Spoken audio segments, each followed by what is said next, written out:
Man kapor kalong kumju Onga Snova kate shisha Shimya kadono chonga Ngalamaru isleme Ongamla Panlong ubak lain kumne Shimya kakabujong kajingye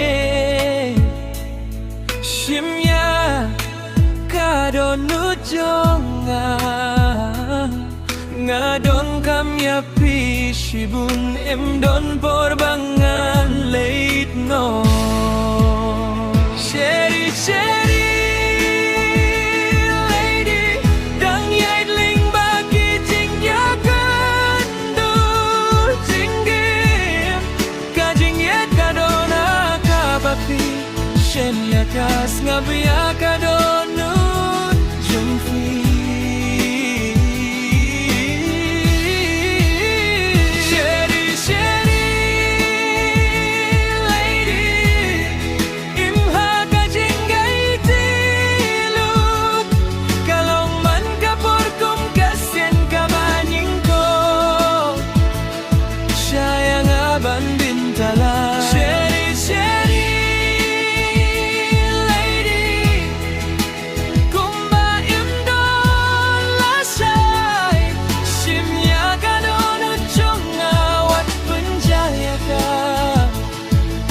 Biar kadong nujong fi Sheri sheri lady bantip ya fi kamut bani jafi Lada fi khot yang baby Ngan long trai jong fi junom ngabing ngahiyat Kaperte jonga kakela saudong Weyu bade Weyu babaklang Ngamtip ngadon kajengbang Hadon jumban Ga kajingyait haming sim jonga Supanwang Hinrei ngapurkat Sukruban late no Ngadong kamya pishibun Man kipor ngayay tsuki Sheri sheri lady Dang yaidling bagi jingya kendu Jinggim Kajingyet kadona kabapi Shemya kas ngapya kadonut jumfi Sheri sheri lady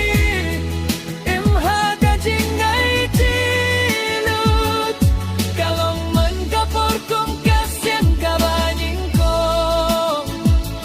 Siya yang abang bintala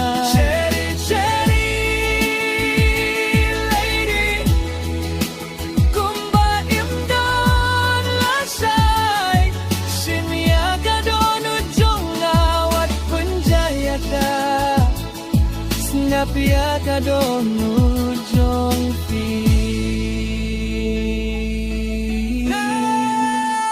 Sheri sheri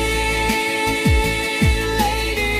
Bantip ya fi kamut panir ya fi Lada fi khot yang baby Ngalong tai jong fi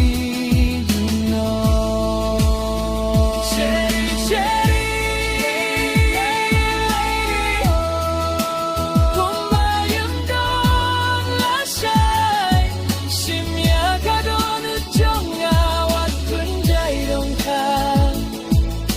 Biar kadong ujung fi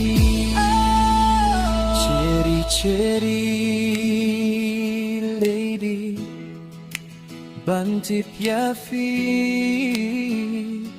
Kamut balada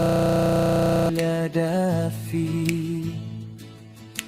Khot 家啊，baby，俺龙台。Jong Phi